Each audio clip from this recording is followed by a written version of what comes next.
DEBx, amplifying voices, accelerating change. Please help me welcome to the stage, David Schwartz.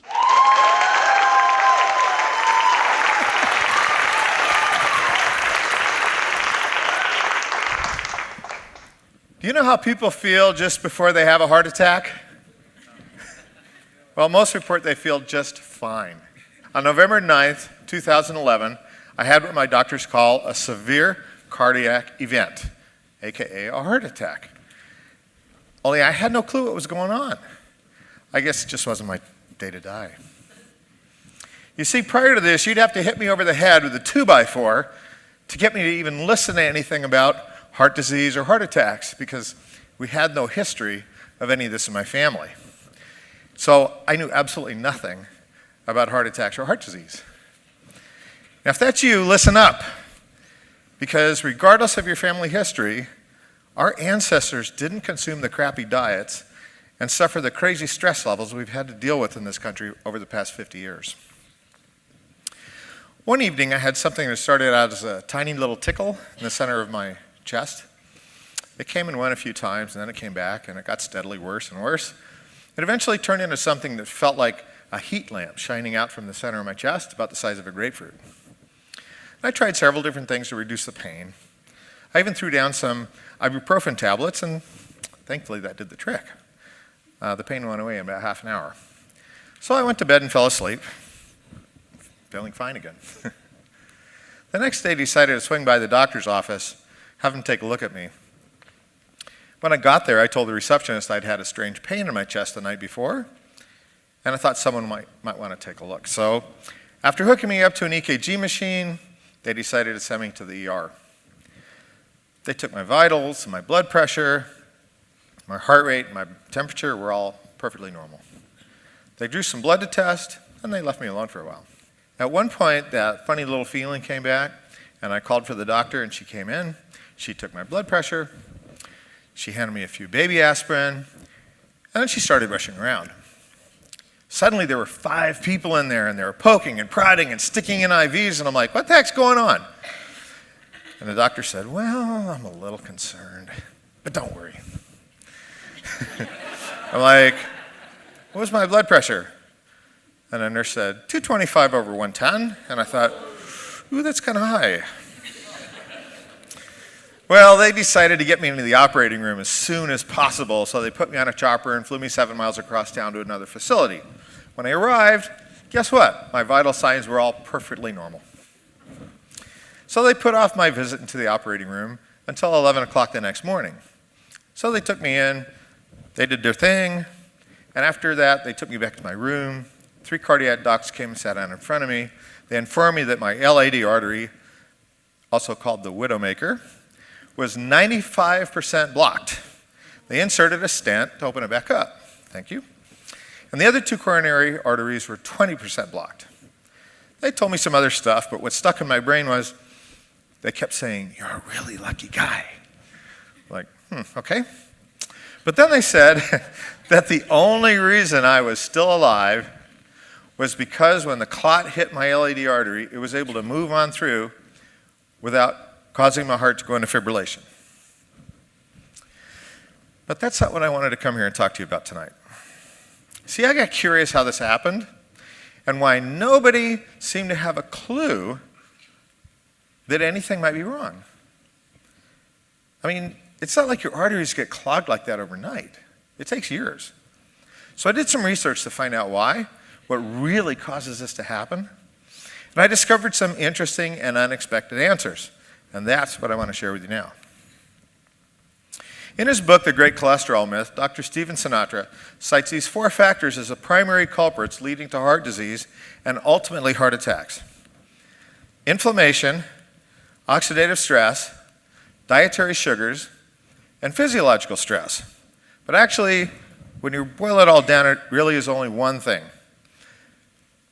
oxidative stress. Oxidative stress refers to the presence of chemical compounds in the blood that contain free radicals, and they cause oxidation. They attach themselves to little nooks and crannies in your artery walls, and they cause small burns. and that's kind of like what pool acid does when it gets on your skin. Naturally, these tiny burns get inflamed, and the immune system does what it's supposed to do. It creates a scab over them, and that results in plaque buildup, because plaque is just a scab on the inside of the artery wall. And what causes most of this oxidative stress? These two highly oxidative hormones that are dispersed through our bloodstream, insulin and cortisol. Now, insulin's a hormone that allows our body to either use glucose, which is sugar that comes from carbohydrates, or store it for future use. Insulin helps our blood sugar levels keep from getting too high or too low. And as many of you probably know, insulin levels have become problematic in most populations recently because of our poor quality modern diets.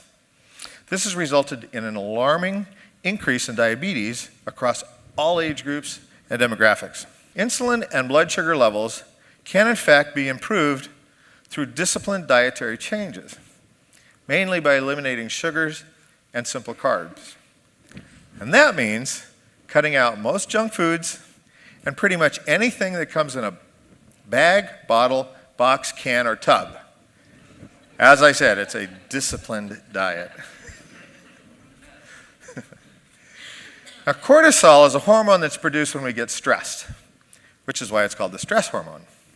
Believe it or not, several controlled medical studies have shown that cortisol levels in the bloodstream can actually be reduced by as much as 50% by, wait for it, different kinds of meditation. Meditation also reduces your heart rate and blood pressure. Now, I've been meditating for most of my life, but I had not been doing it much at the time prior to my heart attack, because in fact, the year prior to my heart attack was the most stressful year of my life. And I don't know about you, but when I'm feeling really stressed, meditation just doesn't quite seem very appealing. Go figure. My advice to everybody is just do it. Now, stress causes the body to pump out excessive levels of cortisol. And this is very likely to lead to inflammation and what? Subsequent plaque buildup. I believe this was the biggest single factor contributing to my clogged arteries and my subsequent heart attack.